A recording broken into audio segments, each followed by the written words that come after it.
아침에 나로 주의 인자한 말씀을 듣게 하소서. 성도 여러분 안녕하세요. 월요일입니다. 오늘도 하나님의 사랑이 여러분들의 삶의 자리에 가득하기를 간절히 소망합니다. 말씀 한 국 봅니다. 요한복음 9장 35절부터 41절까지의 말씀을 봉독해 드립니다. 예수께서 그들이 그 사람을 쫓아냈다 하는 말을 들으셨더니 그를 만나사 이르시되 내가 인자를 믿느냐? 대답하여 이르되 주여 그가 누구시오니까 내가 믿고자 하나이다. 예수께서 이르시되 내가 그를 보았거니와 지금 너와 말하는 자가 그이니라. 이르되 주여 내가 믿나이다 하고 절하는지라. 예수께서 이르시되 내가 심판하러 이 세상에 왔으니 보지 못하는 자들은 보게 하고 보는 자들은 맹인이 되게 하려 함이라 하시니 바리새인 중에 예수와 함께 있던 자들이 이 말씀을 듣고 이르되 우리도 맹인인가? 예수께서 이르시되 너희가 맹인이 되었더라면 죄가 없으려니와 본다고 하니 너희 죄가 그대로 있느니라. 아멘. 요즘은 유튜브를 통해서 많은 정보들을 얻게 됩니다. 성경 공부와 관련된 유튜브를 보면 어느 유튜버가 하는 말은 성경 구약과 신약을 1시간에 완전 정복한다라는 그러한 타이틀을 걸어놓고 내용을 설명하는 그러한 유튜버들이 있는 것을 봅니다.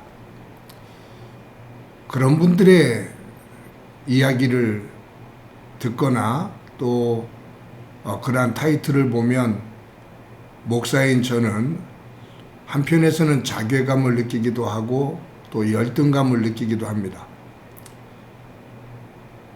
젊었을 때부터 신학을 공부하고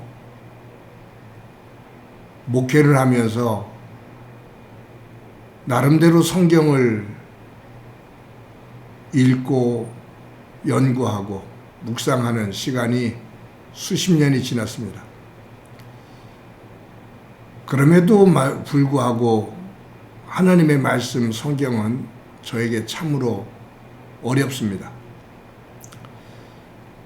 만약에 창세기부터 요한계시록까지 그 성경 전체의 구조 그리고 그 내용을 지식적으로 간단하게 역사와 함께 설명을 하라면 설명을 할 수 있는데 성경의 의미는 창세기부터 계시록까지 그 구조와 그 역사적인 내용을 이야기한다고 해서 성경을 다 아는 것은 아니거든요. 그것은 성경을 이해하는 배경일 뿐입니다. 그 성경 안에 담겨있는 하나님의 정신, 하나님의 뜻, 그것을 바르게 아는 것은 참으로 어렵습니다.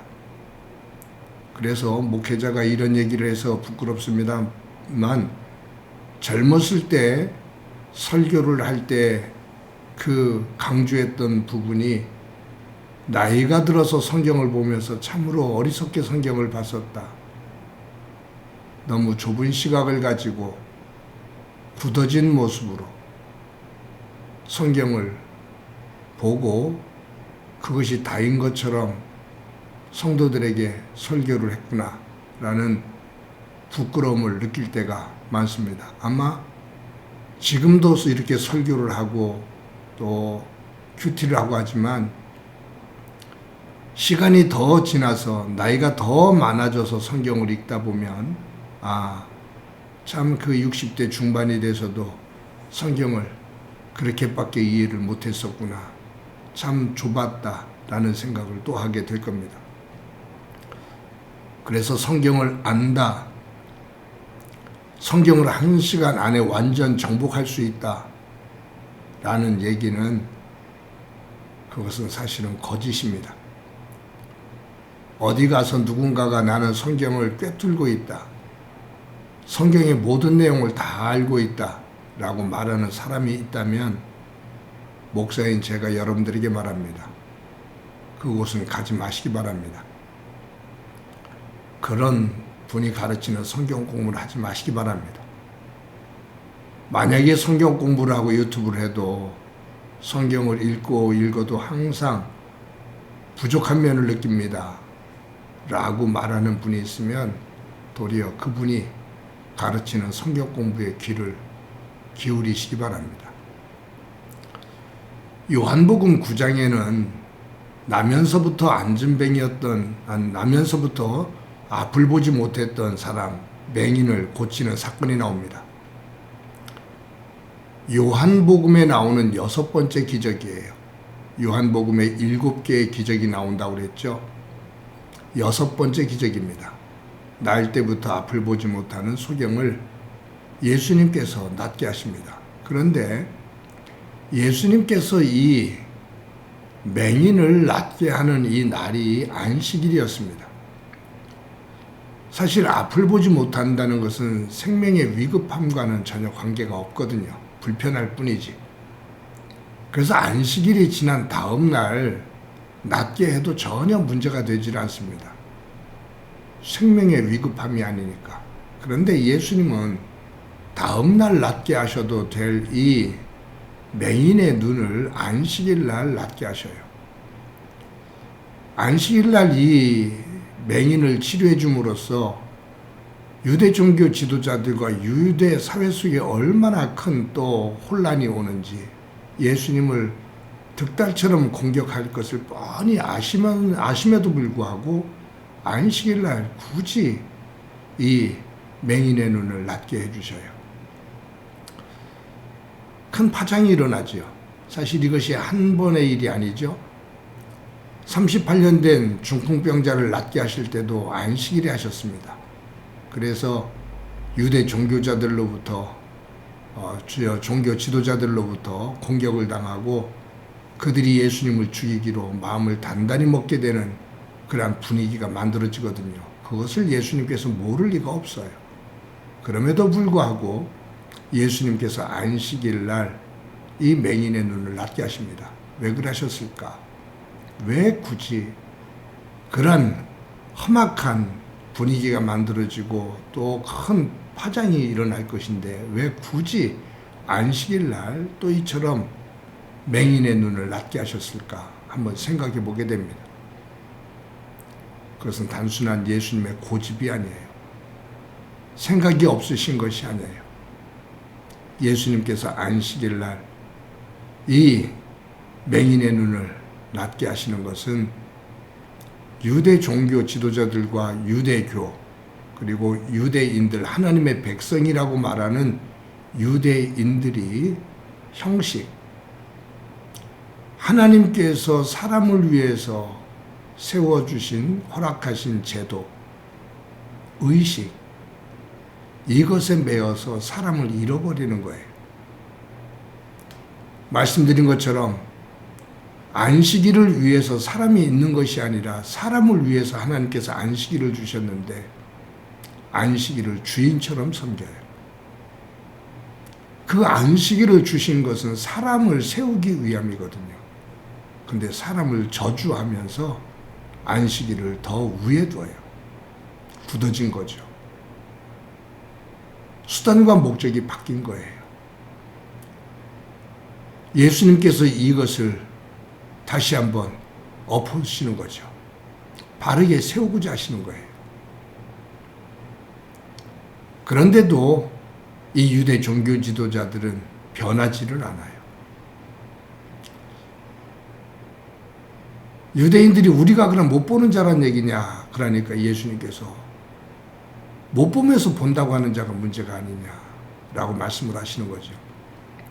그런데 이 나면서부터 앞을 보지 못했던 맹인이 예수님을 처음 만나는 순간부터 오늘 본문에까지 보면 예수님을 만날 때 또 그리고 그의 언어, 그가 말하는 말, 여기에서 놀라운 변화가 일어납니다. 뭐냐 하면 눈을 뜨게 되었을 때 누가 너의 눈을 뜨겠느냐 그랬을 때 이 나면서부터 앞을 보지 못했던 맹인은 그 사람이라고 표현해요. 내가 잘 알지 못하는데 그 사람이라고 표현해요. 근데 이 바리새인들이 또 추궁하면서 질문을 하죠. 그때 이 맹인이었던 사람의 입에서는 그 선지자라고 말해요. 일반적인 그 사람에서 하나님의 사람 선지자라고 고백을 해요. 그러다가 이제 유대교에서 추방이 되죠. 출교가 돼요. 유대 사회 속에서 출교는 죽음이에요. 그런 예수님께서 그런 이 사람을 만나요. 그러면서 오늘 본문에 보면 대화가 이어지거든요. 네가 그를 믿고자 하느냐? 내가 그분이 누구인지 모릅니다. 지금 너와 이야기하고 있는 나니라. 그랬을 때 이 맹인이었던 사람이 주여 내가 믿나이다 라고 말해요. 주라고 말해요. 그 사람에서 선지자에서 주로 인식이 바뀝니다. 예수님에 대한 고백이 달라요. 그런데 이 바리새인들은 자신들의 생각에 굳어져서 자기들의 기득권을 유지하기 위해서 예수님을 볼 때 시작부터 끝까지 나사렛 예수예요. 별 볼 일 없는 나사렛 예수, 나사렛 예수, 나사렛 예수. 변함이 없어요. 기적을 보고 가르침을 받아도 변화가 없어요. 끝까지 나사렛 예수예요. 그러면서도 본다고 말한다 그 말이에요. 그러니까 예수님께서 하시는 말씀이 보지 못하면서도 본다고 말하는 자가 그것이 어리석은 거다 라고 말씀하죠. 사랑하는 성도 여러분, 오늘도 저와 여러분이 또 하루를 살아갑니다. 하나님 안에서 우리의 영이 열려져 있는지, 내가 하나님의 세계, 하나님께서 우리를 통해서 이루고자 하시는 뜻, 하나님께서 주시는 사랑, 그것을 깨닫고 보며 살아가는지, 아니면 내 생각에, 내 굳어진 마음, 그 행동에 갇혀서 하나님을 안다고 말하지만 내 안에 갇혀있는, 굳어져 있는 바리새인과 같은 모습은 아닌가 돌아볼 수 있는 하루가 되어지기를 간절히 소망합니다. 보지 못하는 것을 고백하고 성령님 의지하고 말씀을 묵상하며 하나님의 뜻을 조금이라도 더 깊이 알아가며 우리의 고백이 그 사람에서 선지자로, 그 선지자에서 주님으로 변화되어지는 이 맹인의 변화가 저와 여러분의 삶의 변화가 되어지기를 간절히 소망합니다. 한번 기도드립니다. 하나님 감사합니다. 오늘도 귀한 날 주신 것 감사합니다. 예수님을 믿으면서 말씀 안에서 우리의 삶의 변화가 있기를 소망합니다. 맹인인 이 사람이 예수님을 만나 그 사람에서 선지자로, 선지자에서 주님으로 변화되듯이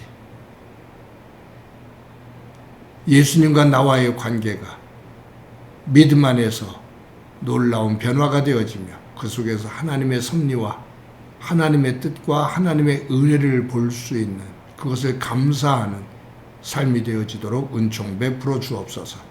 오늘도 함께해 주시리라 믿고 예수님의 이름으로 기도드립니다. 아멘.